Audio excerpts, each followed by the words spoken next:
তারা এই যে ধর্মীয় দলগুলা ইসলাম বিজয়ে ইসলাম রাষ্ট্র ক্ষমতায় না যাওয়ার পিছনে এটা হলো অন্যতম কারণ।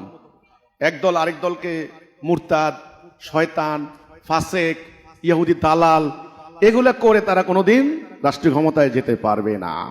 মাননীয় ইমামের মাধ্যমে আমি জানতে চাই, আমরা হিজবুত তাওহীদ যারা রয়েছি আমাদেরকে এক শ্রেণীর লোকেরা বলে হিজবুত শয়তান এবং মুনকারে হাদিস।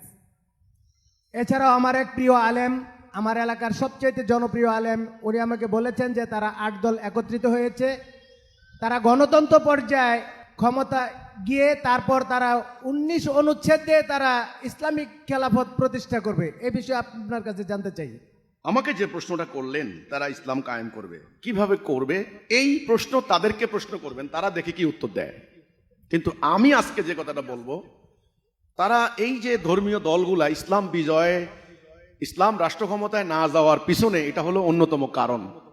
একদল আরেক দলকে মুরতাদ, শয়তান, ফাসেক, ইহুদি দালাল এগুলা করে তারা কোনোদিন রাষ্ট্রীয় ক্ষমতায় যেতে পারবে না।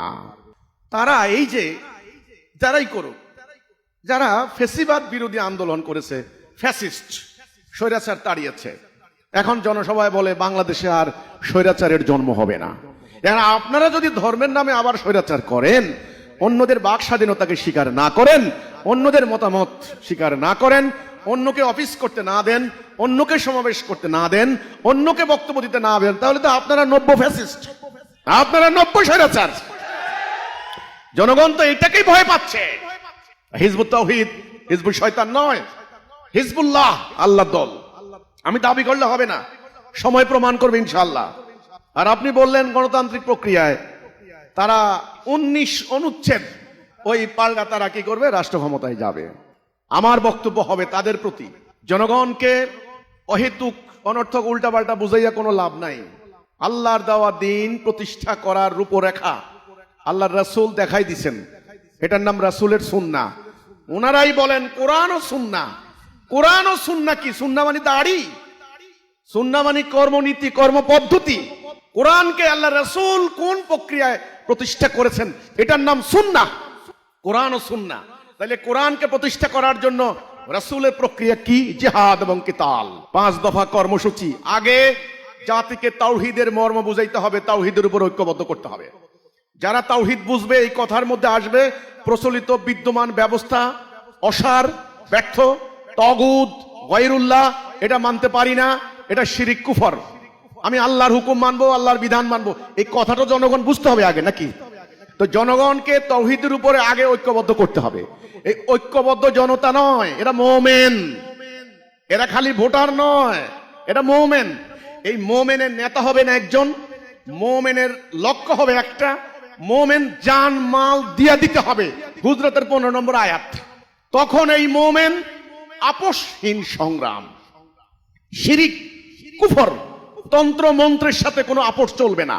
রাসূলকে আপোষের প্রস্তাব দেওয়া হয়নি, হয়নি। রাসূল কিন্তু আপোষ করেননি। আপোষহীন সংগ্রাম, বলতে পারেন বিপ্লব। এই আপোষহীন সংগ্রামের মাধ্যমে আল্লাহর দ্বীন প্রতিষ্ঠা করতে হবে।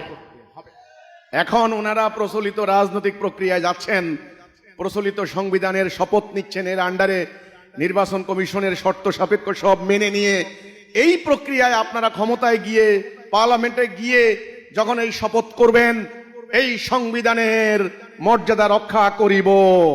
কিভাবে আপনি শপথ ভাঙবেন? কিভাবে আপনি শপথ ভাঙবেন? হাত বাড়ান না, হাত কেটে ফেলবে। সোজা কথা, এটা তো মিশরেও প্রমাণ হয়েছে, সিরিয়ায় প্রমাণিত হয়েছে। তা কাজেই প্রচলিত মানুষের তৈরি বিধানের সিস্টেম বা এই প্রক্রিয়ার মধ্য দিয়ে আল্লাহ দেওয়া দ্বীন প্রতিষ্ঠা হবে না। মানুষকে উল্টাপাল্টা বুঝাইয়া কোনো লাভ নাই। হ্যাঁ, চেষ্টা করেন, আমি তো বলেছি চেষ্টা করতে অসুবিধা নাই, আপনারা চেষ্টা করেন, ভোটারদেরকে আনেন। যারা সেকুলার আন্দোলন করে, জাতীয়তাবাদী অন্যান্য আন্দোলন করে, তারাও তো ভোটারদেরকে মরি কি পড়ি সবাই মিলে ভোট কেন্দ্রে নিয়ে যায়, যেমনি হোক ভোটারদেরকে আনে। এই যে এখন নির্বাচনে প্রার্থী করানো হচ্ছে, কাকে প্রার্থী দিচ্ছেন, কার সে কি রকম, মানে নির্বাচনের প্রার্থী ঠিক করতে হবে কার কত টাকা বেশি, কার কত শিক্ষাগত যোগ্যতা বেশি, কার কত প্রভাব বেশি, কে কত চালাক, কে কত শিয়ানা, এগুলা দেখে আপনারা প্রার্থী বাছাই করছেন। আল্লাহ রাসূলের ইসলাম কি এভাবে হয়েছে? হয় নাই। যেই ধাপ্পাবাজি ওরা করে, একই ধাপ্পাবাজি আপনারা করতে পারেন না। যেই গুজব মিথ্যাচার ওরা করে, ইসলাম প্রতিষ্ঠায় এগুলি চলে না। আমার কথা এইটা। কাজে যে সমস্ত দলের লোকরা আপনাদেরকে বলেছেন 8 দল 10 দল, তারা এখন গণভোট চাচ্ছেন, হ্যাঁ ভোট চাচ্ছেন, চাইতে পারেন, অসুবিধা নাই। কিন্তু আমার পরিষ্কার বক্তব্য, কষ্ট করছেন, লক্ষ লক্ষ লোক জমায়েত করছেন, লক্ষ লক্ষ টাকা খরচ করছেন, শ্রম যাচ্ছে, টাকা যাচ্ছে, অর্থ যাচ্ছে, কিন্তু ইসলাম প্রতিষ্ঠা করতে পারবেন না। শেষ কথা বলে দিই, শেষ কথা। কেন পারবেন না, কেন পারবেন না আমি বলে দিই ভাই। আমার এই কথা পছন্দ হবে না, আমি জানি।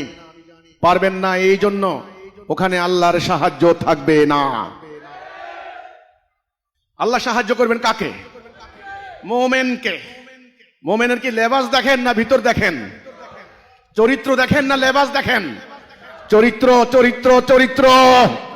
ইন্নাল্লাহা লা ইয়ানজুরু ইলা সুওয়ারিকুম, হাদিস। আল্লাহ রাসূল বলেন আল্লাহ লেবাস দেখেন না, দেখেন তোমার হৃদয়, কলব এবং কর্ম, আমল। তাহলে আল্লাহর সাহায্য ছাড়া আল্লাহর পবিত্র দ্বীনুল হক প্রতিষ্ঠা করতে পারবেন না। ওনারাই বলুক আল্লাহর সাহায্য ওনারা পাওয়ার মতো কোয়ালিটি অর্জন হয়েছে কিনা। আবার বলি, মোমেন আল্লাহর সবরেন্টির সাথে কাউকে মিশাবে না, শিরিক করবে না। মোমেন শহীদ হওয়ার জন্য তামান্না পোষণ করবে। মোমেন ঈমান আনবে, লা ইলাহা ইল্লাল্লাহ, এবং জানমাল দিয়ে জিহাদ করবে। এরা হলো মোমেন। মোমেন আল্লাহর সাহায্য ছাড়া দিন প্রতিষ্ঠা হবে না। কথা পরিষ্কার? চেষ্টা করতে পারেন, কোনো অসুবিধা নেই। আর এই যে মিথ্যা কথাগুলি বলে আমাদের ব্যাপারে, আর বেশি দিন নাই, ইনশাআল্লাহ মিথ্যা বলে কোনো লাভ হবে না।